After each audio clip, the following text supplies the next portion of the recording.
Yo les gars, j'espère que vous allez bien. Aujourd'hui, on est parti pour une nouvelle vidéo. Ce sera l'épisode numéro 14 du challenge discipline. Mais avant ça, nous sommes 2000 abonnés, messieurs, dames.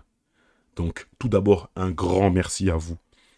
J'aurais jamais cru pouvoir atteindre ce chiffre qui peut paraître faible pour certains, mais pour moi, c'est énorme. 2000 abonnés. Donc, merci à vous pour tout le soutien. Les commentaires, les likes que vous avez donnés, c'est ça qui donne vie à la chaîne. Mais je compte pas m'arrêter là. Je vous réserve pas mal de petites choses, avec notamment un cadeau, parce que quand même, il faut rendre à la communauté. Donc restez jusqu'à la fin de la vidéo, et c'est seulement à la fin de la vidéo que vous verrez le cadeau que je vous donne, que je vous offre pour vous, mes abonnés. Donc merci à tous. En attendant, on va revenir sur la courbe. Hop, de la session précédente, comme d'habitude, c'est la session où j'ai dit prendre le mini switch, vous vous rappelez. Donc la courbe orange, c'est la courbe équité all-in, et malheureusement, on voit que la courbe bleue est passée en dessous de la courbe orange. La courbe bleue, c'est si on a gagné ou pas les coups. On voit qu'elle est en dessous, donc on les a perdus. L'essentiel, c'est que cette courbe orange soit dans le positif, vous vous rappelez. Donc ça veut dire qu'on est sur la bonne voie. Allez, trop de blabla, je vous laisse. Je sais qu'il y en a certains qui veulent du poker, donc bonne vidéo à tous, et n'oubliez pas de rester à la fin pour le petit cadeau. Allez, salut.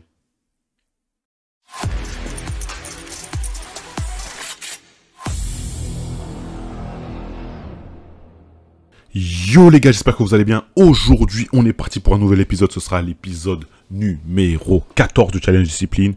Et on rentre directement dans le vif du sujet, les gars. On perd pas de temps. On chauffe directement open-ended. On fait le 9 à la river. C'était cool, sachant qu'on avait fait la dame à la turn. Donc on part sur un petit Mystery KO5. On trouve deux as au cut-off. On met une raise tranquille et on se fait... on entend la bonne nouvelle. On se fait 3 bêtes directement au bouton. Et là, vu les profondeurs, je pense qu'il n'y a pas d'autre play, les gars, que de faire tapis. On va pas just call ici. On a 19 blindes. On a quasiment pas de fold equity. Il a paire de 8. Et ça double sur ce petit MKO5. Vous allez voir, on va suivre quelques petits tournois au cours de cette session. On va essayer de faire les choses bien. Donc le temps passe un petit peu. Toujours sur ce MKO5, on trouve deux dames. Pareil, une fois de plus, hein, pas grand chose à dire là-dessus. 18 blindes, pas d'autre play que de faire tapis. Il a 3 bêtes call As-Valet. Je pense que c'est ok, même si j'aime pas trop son sizing pré-flop là, son sizing de 3 bêtes. En tout cas, on double sur ce MKO5. En attendant, on va suivre également la fièvre. Donc on se retrouve BVB avec Dame 4 suité, on a fait top pair, on est content, et on a pas mal de backdoor, des backdoor quinte et des backdoor flush. En l'occurrence là, on trouve un backdoor quinte avec open-ended à la turn. Cette fois-ci, on passe en value, parce qu'en fait, on est toujours en train de value une dame. On peut se faire payer par des paires en dessous de la dame, des genres paires de 7, paires de 8, etc. Et un 6 potentiellement, et un 3. Et on trouve une river magnifique. Et en plus, ce qui est bien, c'est que comment on a joué, je sais pas si on a beaucoup de 4, quoi. Donc ici j'aime bien shove. Parce que du coup, j'ai pas beaucoup de 4 en réalité. Et vous allez voir que le petit triangle jaune que je mets, ça veut dire que c'est un abonné. Donc un petit coucou à lui. Pour ce coup, on a chaté la river contre toi, mon gars. En tout cas, merci à toi pour la force, parce que du coup, j'ai discuté avec lui et il était super sympathique. On se retrouve avec Roi 9 suité ici, 14 blindes. Ici, je préfère jouer open shove. Je trouve qu'on peut un peu tout faire. Hein. On peut 3 bet call, on peut limp, on peut shove. Dites-moi ce que vous préférez, parmi toutes les options. Moi, j'ai préféré ici jam. Un peu c'est suité, c'est vrai qu'on peut 3 bêtes, enfin j'ai dit 3 bêtes, on peut 3x et demi call, genre ISO call, ou lim call, enfin tout me va, ici. Donc là vous avez un petit peu une petite mosaïque des 4 tournois qu'on est en train de jouer à ce moment-là. On voit qu'il se passe un petit peu, pas mal de choses un petit peu partout, avec notamment cette paire de 8 en haut à gauche sur le tornado, et la paire de 9 en bas à droite sur le MKO. Le MKO, c'est le tournoi le plus avancé, c'est le tournoi qui est niveau 16. Donc on va folder déjà sur le MS10 en haut à droite. Et la paire de 9 ici, ça fait... J'ai raise, ça fait squeeze du bouton. Et ici, je vais prendre le shove parce qu'il peut prendre le squeeze en bluff. C'est pas impossible. Ça ne m'étonnerait pas de le voir faire 6,5 genre et folder. Voilà, ça m'étonne pas parce que les gens, ils tentent quoi. Donc, ça fait un petit coup remporté pour nous. On passe sur la fièvre, on avance au niveau 9. Ici, il a 20... 24 blindes à peu près. Un peu moins de 25 blindes. Il fait 2,5.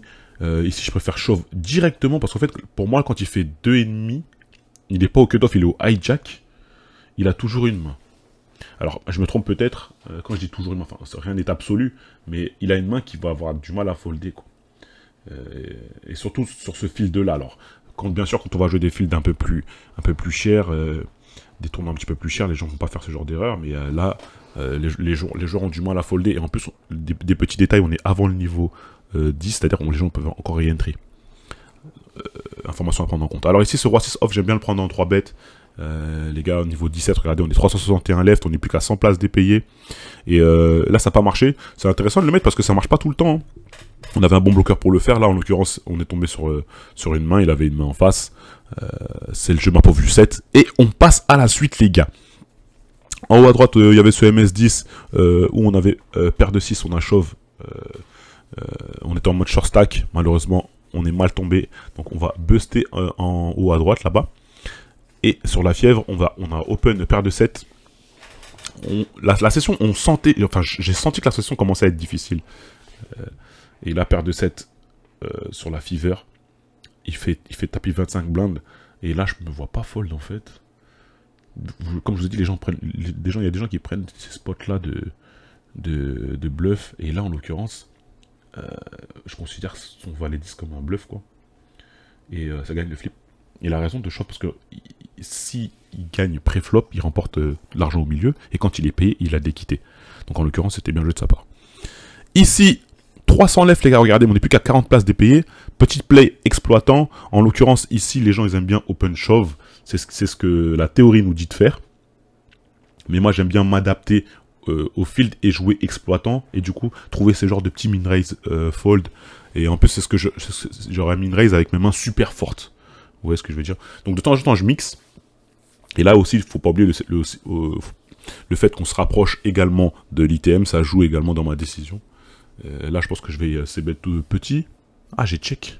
Ah, j'aime pas trop, j'aurais préféré c-bet. C'est vrai que c'est lui qui a des rois dans sa range à la turn, mais après coup, c'est intéressant de voir ce qu'on aurait fait après coup, parce que là, je pense que j'aurais toujours c-bet ce board-là. J'ai préféré delay c-bet.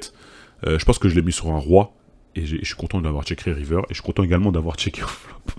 D'avoir checké le flop parce que justement, je pense que quand il call en small blind, il a très très souvent un roi. Donc j'ai été inspiré, on va dire, à ce moment-là. Donc on n'est plus qu'à une trentaine de places dépayées. On a trouvé 2 as à 8 blindes sur le MKO5. Donc on va y aller. Et en plus, ce qui est bien, c'est qu'il n'y a pas d'autre play à faire, les gars. Vous avez 8 blindes, on a 8 blindes. Je pense qu'il n'y a pas d'autre play. Faut pas essayer de just call ou faire 3, 4. Genre faire 4 bébés ou je sais pas quoi. Ici il faut faire tapis, les gars. On a quasiment pas de fold equity. En plus il a open UTG, donc ça veut dire qu'il a souvent une main, quoi. En l'occurrence, vous voyez il a snap call roi 10. Donc si snap call roi 10 suité, c'est que vous pouvez y aller. On passe à 15 blindes. Et là j'hésite à l'open, ce roi valet. Je sais plus si je l'ai open. Je pense que en fait c'est par rapport à la situation, les gars. Regardez, on a une vingtaine de places dépayées. Hein. C'est par rapport à ça, hein, que j'avais hésité à open. Je pense qu'il faut quand même jouer plutôt conservateur à l'approche de la bulle. Les gens oublient qu'au poker, il faut faire des sous, quoi. Donc il faut faire ITM. Les gens négligent trop ITM. Oh, mais moi, je joue que pour la gagne.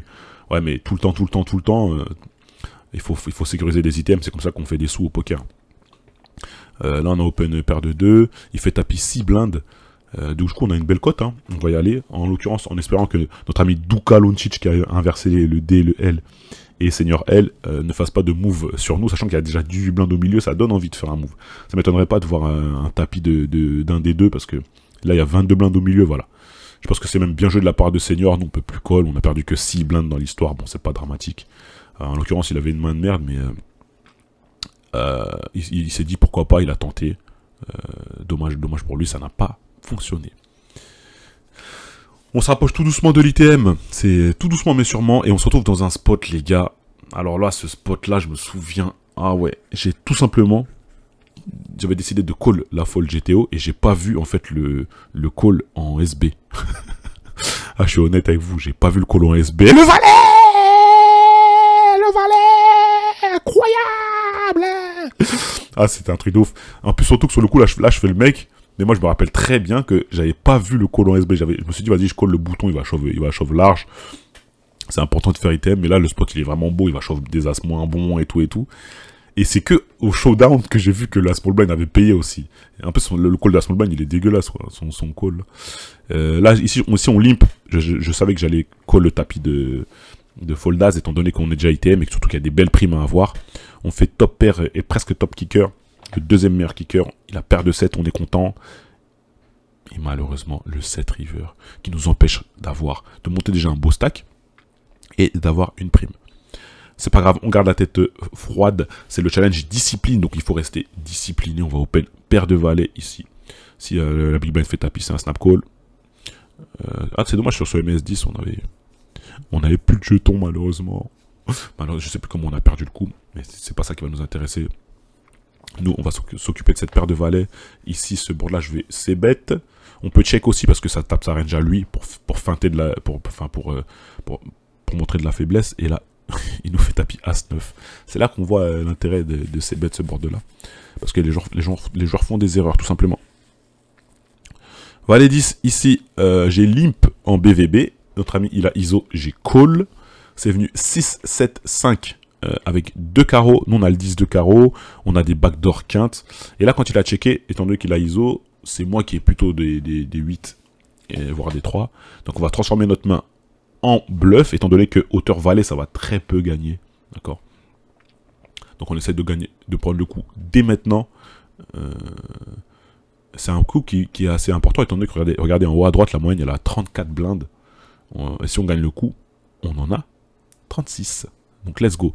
Ici, il y avait un petit hold'em 5 €. On était déjà item, donc je change la couleur. On est devant roi 8. On fait le roi. Ça tient. Sachant qu'il joue encore le 8, hein, river. Attention. Donc là, on passe sur la fever. Ou plutôt sur le mystérieux. En fait, j'avais plusieurs tournois en même temps. Voilà, c'est la raison pour laquelle j'ai mis la Mosa, parce qu'on joue plusieurs coups en même temps. On a fait flush max en haut à gauche. On a open As-Roi sur le MKO 5. J'espère que vous suivez. Je préfère faire ça, comme ça vous voyez tout ce qui se passe en même temps. C'est difficile de capturer tout ce qui se passe en même temps. Je suis obligé de passer sur la Mosa, même si vous voyez en plus petit. Donc désolé pour ceux qui sont sur le téléphone. En tout cas, on fait top pair en haut à droite. Et la flush max, on n'est pas payé sur la fièvre, c'est dommage. C'est une très belle carte, hein. Cet as, on va pouvoir commencer à value des as moins bons, des dames, et des tirages, genre des valets 10, des mains comme ça. Dommage, en tout cas. Ici, A7 suité, j'ai préféré open shove. Je me vois pas min-raise call, ni min-raise fold. Donc A7 suité, il reste open shove. Malheureusement, la mauvaise nouvelle, c'est qu'on est payé par la small blind, qui, quand elle réchauffe 25, de toute façon la big blind a que 5 blindes, donc c'est pas bon signe en général. Elle a paire de 8, on va devoir faire un as. Est-ce qu'on va faire l'as? On joue plus le 8, bien évidemment, parce que le 8 lui donnait le full. Et on busto de ce petit hold'em 5. Et donc on continue sur ce MKO 5 qui nous intéresse. On va open 2 valets, on joue quasiment 35 blindes effectives UTG. Ça va être défendu par notre ami Poison de Cusco. On trouve un très bon board pour une paire de valets. On va faire un peu plus chéro parce que du coup, comme ça tape sa range, il peut être sur ce type de nous check raise avec des tirages. Et c'est ce qui se passe. Et donc, du coup, on snap shove. Et regardez, il a un tirage monstrueux. Il joue beaucoup de cartes et malheureusement, il va en trouver une. Je me souviens que là, ça m'avait mis un gros coup, vraiment un coup au mental. C'est là que j'ai senti que j'étais fatigué. Il fallait que je fasse une pause étant donné que les coups commençaient à m'atteindre un peu plus, quoi. Normalement, c'est bon, voilà, c'est un coup comme un autre. On a perdu un gros pot, on le voit même à mon attitude corporelle sur la cam là. On sent que ça m'a mis un coup et malheureusement je l'ai senti et je me suis dit que quand je vais faire la vidéo, je vais donner ce conseil là aux gens. En même temps, comme ça, en même temps, vous voyez le coup sur la fièvre là. De faire attention au mental. Un petit setup là. De faire attention au mental et c'est un facteur qui est, à mon avis, trop sous-estimé, quoi. Là, on voit, je suis au fond de mon siège. Je me souviens que là, vraiment, et pourtant, on est bien parce qu'on est en train de deep run la fièvre. Mais mentalement, je sentais que j'étais plus trop. En attendant, on va open ce roi-dame au cut-off. On va c-bet. On est bien content de trouver ce board-là. En plus, lui, en small blind, il a des mains comme genre dame-valet.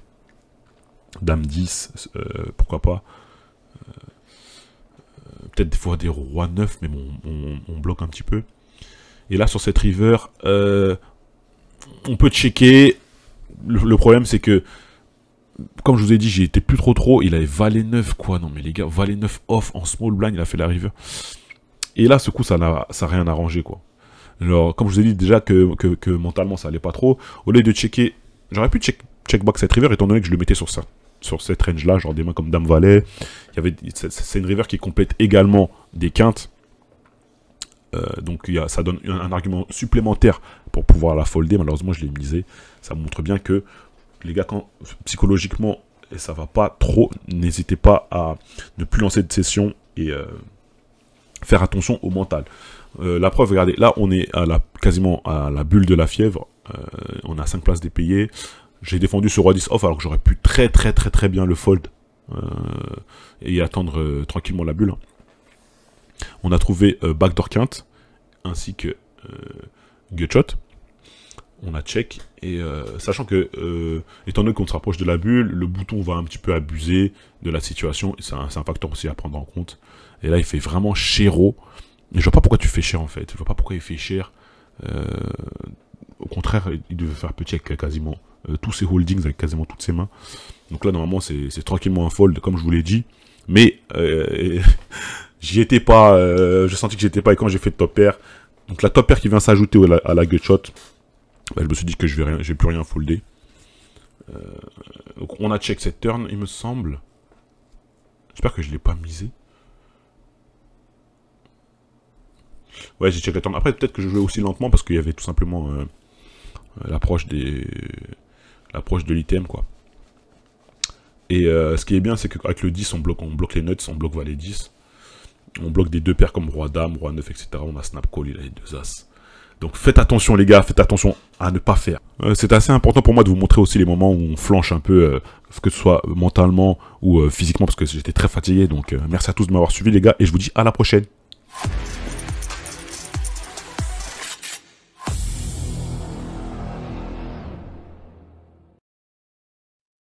Alors, si vous êtes là, c'est que vous êtes à la fin de la vidéo. Alors, deux solutions. Il y en a certains qui ont skip la vidéo, qui sont partis directement à la fin, parce que eux, c'est des petits malins. Ou il y a les vrais, ceux qui sont restés, qui ont regardé toute la vidéo. En tout cas, merci à tout le monde dans tous les cas. Ça va être très simple. Je vais offrir 3 tickets. Non pas 1, non pas 2, mais bien 3 tickets pour les 2000 abonnés. On va faire très simple. Un ticket 10 €, un ticket 5 € et un ticket 2 €. La condition, elle est très simple. Il faut être abonné à ma chaîne YouTube. Ouais, j'ai pas cherché midi à 14 h. Il faut juste être abonné à ma chaîne YouTube. Et, deuxième condition, il faut mettre son pseudo Winamax en commentaire.